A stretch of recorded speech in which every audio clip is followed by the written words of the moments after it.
Hola, ¿qué tal? Bienvenido al nuevo tema. Espero te sea útil y de tu agrado.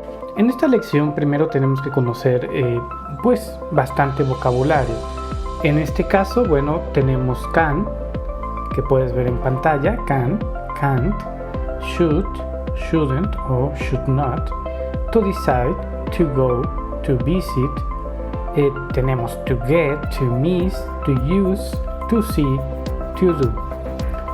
Observa que en el vocabulario, cuando uno está escribiendo distintos verbos en presente simple, se le agrega el to go, to visit, to get, pero por lo regular, en la mayoría de las ocasiones, cuando se ocupa en presente simple, se elimina el to, no siempre.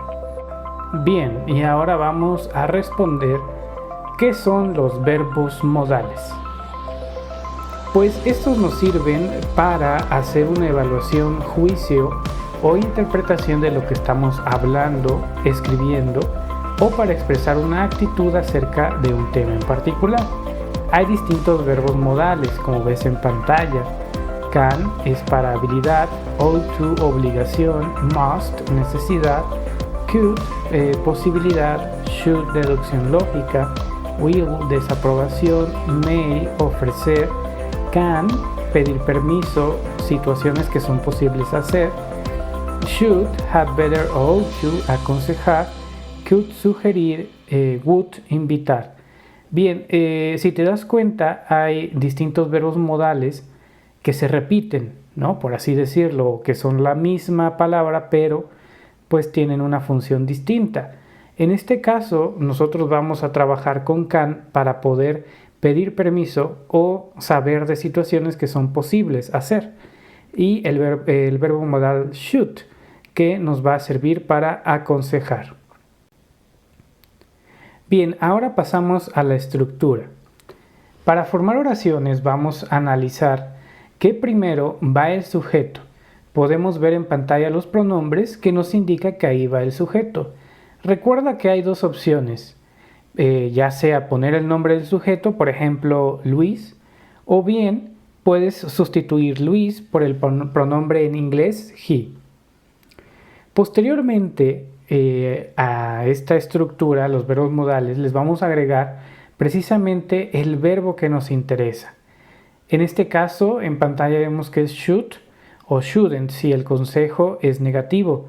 Recordemos que el verbo modal should significa en español debes o deben o debo y se usa para dar o recibir un consejo.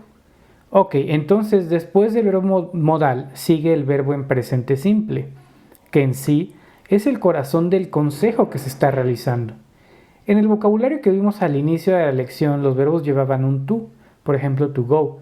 La razón para llevar esto es que es la forma correcta de indicar un verbo en presente simple. Sin embargo, ya en la práctica es más común verlo sin ese to, como va a ser el caso en la estructura que nos ocupa. Finalmente le vamos a agregar un complemento a la oración. Por lo regular, este elemento de la oración aporta información que le da sentido integral a la idea que queremos comunicar. Bien, ahora continuamos con la estructura para pedir que te den consejos, es decir, preguntar. Primero se escoge el tipo de pregunta, what para qué, where dónde, who quién, when cuándo. Después tenemos que agregar el verbo modal, should, luego el pronombre, posteriormente el verbo en presente simple y finalmente el complemento. No te olvides de agregarle un signo de interrogación. Ahora en la pantalla pasamos a la estructura can. Recuerda que es para indicar que tengo permiso de hacer o que es posible hacer algo. Con can en español me refiero a la palabra puedo. Y si te das cuenta, la estructura es igual a la que analizamos en should. Ahora vamos a pasar a dos ejemplos. El primero es you can eat cake after the soup. Le indica a alguien que después de la sopa tiene permiso de comer postre. Y en el segundo ejemplo se sugiere que deberías salir con una máscara. Deberías. Aquí simplemente es un consejo. Bien, analiza en la pantalla si estos ejemplos que acabamos de ver cuentan con la estructura que comentamos. Puedes pausar el video para ubicar los elementos. Ahora vamos a checar tu análisis. El sujeto es you, en la primera, el verbo modal es can y el verbo es comer.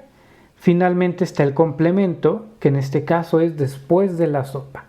Y en el segundo ejemplo, el sujeto es you.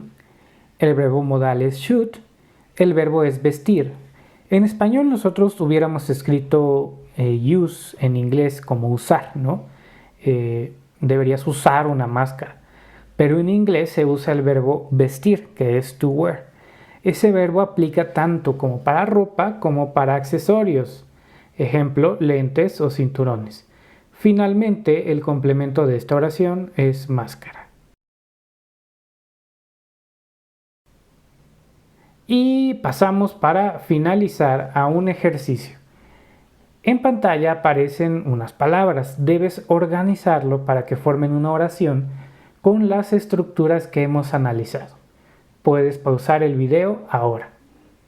Y la respuesta es: Where should I eat the best pizza?